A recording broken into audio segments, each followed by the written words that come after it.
My husband called me postpartum crazy for months. Then I saw the text his coworker sent him at 3 a.m. You know that feeling in your gut when the person you love most starts looking at you like you're a stranger? It's not a loud feeling. It's a quiet, cold shiver that tells you something is shifting. I spent 3 weeks sitting on our nursery floor, rocking a newborn who wouldn't sleep, waiting for a husband who wouldn't come home on time. I told myself I was just tired. I told myself the hormones were making me see ghosts in the shadows of our marriage. Before the baby, David and I were a team. We had a rhythm. But the second we came home from the hospital, he became a ghost. He started working late every Tuesday and Thursday.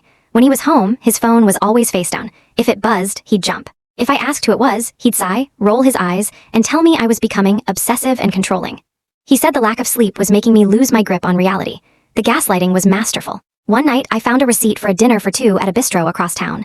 When I showed it to him, he didn't blink. He told me it was a business lunch and that I was suffocating him with my insecurity. He made me feel like the villain for even noticing. I started apologizing for my own intuition. I sat in that dark nursery, crying silently, wondering if I really was losing my mind while trying to be a mother. The breaking point happened last night. David was in the shower and his phone, for the first time, was face up on the nightstand. A message flashed. It was from Alex, his project manager. I didn't even have to unlock it. The preview said, "Your wife seems suspicious today. Be more careful next time. I miss your skin."